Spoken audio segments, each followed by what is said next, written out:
Welcome बच्चों। विज्ञान भारती अभ्यास कार्य पुस्तिका कक्षा 6 के चैप्टर 6 जीव जगत के प्रश्नों को आज हम हल करेंगे। चलिए हल करते हैं। पहला प्रश्न हमारा दिया गया है, निम्नलिखित प्रश्नों के सही विकल्प छांटिए। इसका का खंड है रात्रिचर जंतु है। इसका का खंड दिया गया है रात्रिचर जंतु है। इसके 4 ऑप्शन दिए गए हैं हमारे, है ना। 4 ऑप्शन में चमगादड़ है, गाय है, बकरी है, खरगोश है। तो कौन सा ऑप्शन सही होगा बच्चों? हमारा सही ऑप्शन होगा चमगादड़। कौन सा सही होगा बच्चों? चमगादड़। दूसरा प्रश्न दिया गया है, छुई मुई लाजवंती की पत्तियां किस प्रकार के उद्दीपन के प्रति संवेदनशील हैं? प्रकाश, ध्वनि, स्पर्श, ताप। सही ऑप्शन है हमारा बच्चों स्पर्श। मेढक त्वचा द्वारा श्वसन करता है। स्थल पर, जल में, पेड़ पर रहने पर, उपरोक्त सभी स्थानों पर।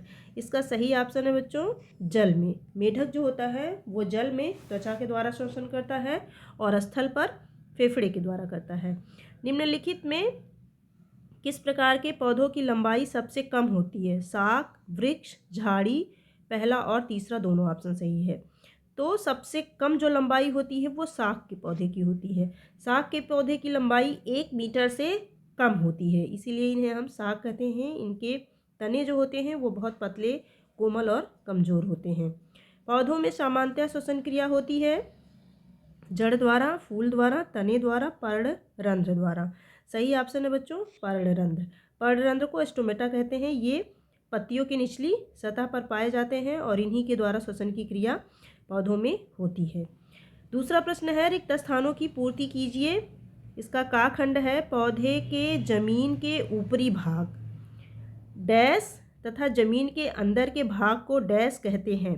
पौधे के जमीन के ऊपरी भाग को प्ररोह तंत्र कहते हैं और जो भाग जमीन के अंदर होता है उसको बच्चों जड़ तंत्र कहते हैं। दूसरे का खा खंड दिया गया है, स्वपोषी पौधे अपना भोजन डैश की उपस्थिति में बनाते हैं। स्वपोषी पौधे अर्थात हरे पेड़ पौधे जो अपना भोजन स्वयं बनाते हैं उन्हें हम स्वपोषी पौधे कहते हैं। और स्वपोषी पौधे अपना भोजन कार्बन डाइऑक्साइड, जल और सूर्य के प्रकाश की उपस्थिति में बनाते हैं। दूसरे का गा खंड दिया गया है, कत्था, गोंद, हींग पौधे के कैसे पदार्थ हैं? उत्सर्जी पदार्थ है। कैसे पदार्थ है बच्चों? उत्सर्जी पदार्थ है। दूसरे का घा खंड दिया गया है, सभी जंतु तथा पौधे श्वसन की क्रिया में कौन सी गैस बाहर निकालते हैं? Carbon dioxide. सभी जंतु जो होते हैं वो श्वसन की क्रिया में कार्बन डाइऑक्साइड गैस बाहर निकालते हैं। गाजर की जड़ें शंकु के आकार की होती हैं। कैसी होती हैं? शंकु के आकार की होती हैं। तीसरा प्रश्न है, निम्नलिखित में सही कथन पर सही तथा गलत कथन पर गलत का चिन्ह लगाइए। इसका पहला ऑप्शन है, सभी जीवों में पोषण, श्वसन, उत्सर्जन, संवेदनशीलता जैसी जैविक क्रियाएं होती हैं। बिल्कुल सही है। बच्चे देने वाले जंतुओं को जरायुज कहते हैं। ये भी एकदम सही है। अमीबा बहुकोशिकीय जंतु है। नहीं बच्चों, अमीबा जो होता है वो एक कोशिकीय जंतु है, इसलिए ये हमारा प्रश्न गलत है। शुतुरमुर्ग का अंडा सबसे बड़ी कोशिका, बिल्कुल सही है। शुतुरमुर्ग के अंडे की सबसे जो अंडा होता है उसकी कोशिका जो होती है वो सबसे बड़ी कोशिका होती है, ये सही है आपका।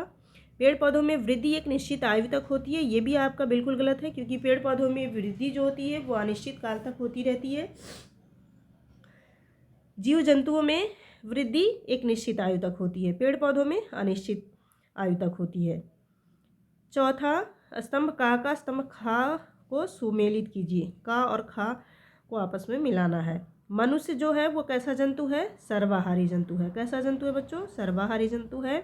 रंध्र का क्या काम होता है? वाष्पोत्सर्जन। उभयचर मेढक कैसा जंतु है बच्चों? उभयचर। पुष्प पुंकेसर जो होता है वो पुष्प में पाया जाता है। केला द्विवर्षीय पौधा है। पांचवा प्रश्न दिया गया है, निम्नलिखित में जो बेमेल है उसे छांट कर लिखना है। सरसों, सूरजमुखी, लौकी, कवक। कवक हमारा सबसे अलग है क्योंकि इसमें जड़ तना पत्ती का अभाव होता है, पुष्प नहीं आते हैं। सरसों, सूरजमुखी, लौकी ये सभी हमारे पुष्पी पौधे हैं, जबकि कवक अपुष्पी पौधा है। कछुआ, पक्षी, मगरमच्छ, मेढक।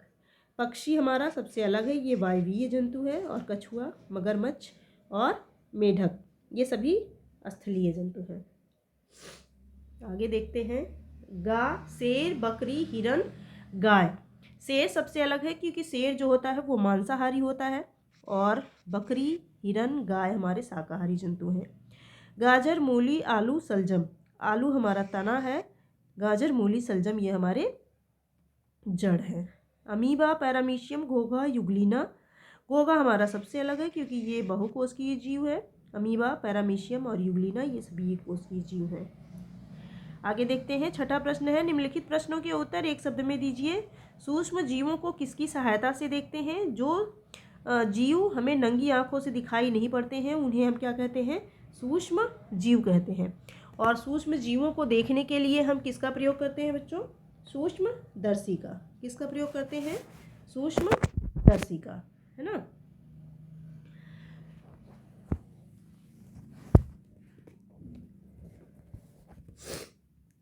अगला हमारा दिया गया है प्रश्न, शरीर का निर्माण करने वाली छोटी छोटी रचना को क्या कहते हैं? कोशिका कहते हैं। कोशिका से ही हमारे शरीर का निर्माण होता है। उन जीवों को जिनमें रीढ़ की हड्डी नहीं पाई जाती है उन्हें हम अकशेरुकी जंतु कहते हैं, और जिनमें पाई जाती है उसे हम कशेरुकी कहते हैं। आकार के आधार पर गुलाब, करौदा, गुड़हल को हम झाड़ी कहते हैं, क्योंकि झाड़ी जो होते हैं वो 1 से 3 मीटर वाले कठोर और मजबूत पौधे होते हैं। इनकी जो शाखाएं होती हैं वे शाखान्वित होते हैं, ज़्यादा भागों में बटी होती हैं और झाड़ी नुमा दिखती हैं। अपशिष्ट पदार्थों को शरीर से बाहर निकालने की क्रिया को क्या कहते हैं? उत्सर्जन क्रिया कहते हैं। इसके बाद हमारा दिया गया है, निम्नलिखित प्रश्नों के उत्तर दीजिए। शाक, झाड़ी, वृक्ष की विशेषताओं की तुलना करनी है। तो शाक और झाड़ी और वृक्ष। शाक जो होते हैं वो 1 मीटर से कम नाप के पौधे होते हैं। इनकी लंबाई 1 मीटर से कम होती है। ये छोटे होते हैं, इनके तने कोमल होते हैं, पतले होते हैं, कमज़ोर होते हैं। जैसे हमारा पालक है, मटर है, मक्का है, ये सभी हमारे शाक की ये पौधे हैं। झाड़ी, ये 1 से 3 मीटर वाले पौधे होते हैं। इनके तने कठोर होते हैं, मजबूत होते हैं, ये अधिक शाखित होते हैं, जैसे गुलाब है, करौदा है, गुड़हल है। वृक्ष, ये 3 मीटर से अधिक लंबे होते हैं। इनका तना मोटा होता है, काष्ठीय होता है, शाखित और अशाखित दोनों होता है, जैसे नीम है, आम है, चीड़ है, नारियल है, ये सभी वृक्ष के उदाहरण हैं। पत्तियां तथा पौधों के अन्य भागों तक जल तथा खनिज लवण किस प्रकार पहुँचते हैं? पौधे के तने में पतली पतली नलियां होती हैं जिन्हें हम जाइलम और फ्लोएम कहते हैं। इन्हीं के द्वारा पौधों तथा पत्तियों और पौधों के अन्य भागों तक जल तथा खनिज लवण पहुँचते हैं। जड़ में पतले पतले मूल रोम पाए जाते हैं। जो मूल रोम होते हैं वो खनिज लवण और जल का अवशोषण करते हैं। अवशोषण करने के बाद ये जाइलम के द्वारा पौधे के ऊपरी भागों तक पहुंचाते हैं, और फिर फ्लोएम जो होता है वो पत्तियों और हर जगह जो पौधे प्रकाश संश्लेषण की क्रिया में भोजन बनाते हैं उस भोजन को फ्लोएम पौधे के विभिन्न भागों में पहुंचाने का काम करता है। आपने मनी प्लांट और लौकी के पौधों को अवश्य देखा होगा। ये पौधे झाड़ी एवं वृक्ष से किस प्रकार अलग है? किस तरह के पौधों को, इस तरह के पौधों को क्या कहते हैं? मनी प्लांट और लौकी के पौधों के तने कमज़ोर होते हैं। कमज़ोर तने से पतली पतली धागे नुमा रचना निकलती है जिन्हें हम प्रतान कहते हैं, और ये किसी आधार के चारों ओर लिपट कर ऊपर चढ़ते हैं। इस तरह के पौधों को हम विषर्पी लता या लतादार पौधे कहते हैं। ये जो पौधे होते हैं ये ज़मीन पर सीधे खड़े नहीं हो पाते हैं, इन्हें किसी सहारे की ज़रूरत होती है और उसी सहारे के आधार पर ये ऊपर तक चढ़ते हैं। अगला प्रश्न हमारा, हम पौधों के उन भागों को खाते हैं जिसमें पौधों भोजन का संग्रह होता है। जड़ तथा तना के ऐसे 4 उदाहरण लिखिए जिसका प्रयोग हम खाने के लिए करते हैं। तो जड़ के उदाहरण है बच्चों गाजर, मूली, सलजम, शकरकंद, और तना के उदाहरण है आलू, अदरक, अरवी और गन्ना। अगला प्रश्न है, आरोहण के लिए रूपांतरण वाले पौधों के नाम लिखिए। आरोहण के लिए रूपांतरण वाले पौधों के नाम हैं अंगूर, मटर, कद्दू तथा लौकी। अगला प्रश्न है, निम्नलिखित जंतुओं को उनके लक्षणों के आधार पर पहचान कर तालिका में लिखना है। तो यहाँ पे कुछ जंतुओं के नाम दिए गए हैं। छिपकली है, कबूतर है, गाय, बिल्ली, केचुआ, तिलचट्टा, अमीबा, मुर्गी। पहला जंतु हमारा है छिपकली। छिपकली जो है ये बहुकोशिक होता है, कशेरुकी होता है, अंडयुज होता है और स्थलीय होता है। कबूतर जो होता है ये भी बहुकोशिक होता है, कशेरुकी होता है, अंडयुज होता है, वायवीय होता है। गाय जो होता है ये भी बहुकोशिक होता है, बहुकोशिक मतलब बहुत सी कोशिकाएं पाई जाती हैं। कशेरुकी होता है अर्थात इसमें रीढ़ की हड्डी पाई जाती है। जरायुज होता है, जरायुज मतलब जो बच्चे पैदा करते हैं उन्हें जरायुज कहते हैं और जो अंडे देते हैं उन्हें अंडयुज कहते हैं। गाय स्थल पर रहता है इसलिए इसे स्थलीय कहते हैं। बिल्ली भी बहुकोशिक है, कशेरुकी है, जरायुज है, स्थलीय है। केचुआ बहुकोशिक है, अकशेरुकी है, अंडयुज है और स्थलीय है। तिलचट्टा बहुकोशिक है, अकशेरुकी है, अंडयुज है और स्थलीय है। अमीबा एक कोशिक है, अकशेरुकी है और ना ही ये अंडयुज है ना ही ये जरायुज है। अमीबा में द्विखंडन के द्वारा क्रिया होती है। नए अमीबा का निर्माण द्विखंडन विधि के द्वारा होता है और ये जलीय जंतु है। मुर्गी बहुकोशिक है, कशेरुकी है, अंडयुज है और स्थलीय जंतु है। अगला प्रश्न है, नीचे दिए गए जंतुओं को उनके भोजन के आधार पर छांटकर तालिका में लिखना है।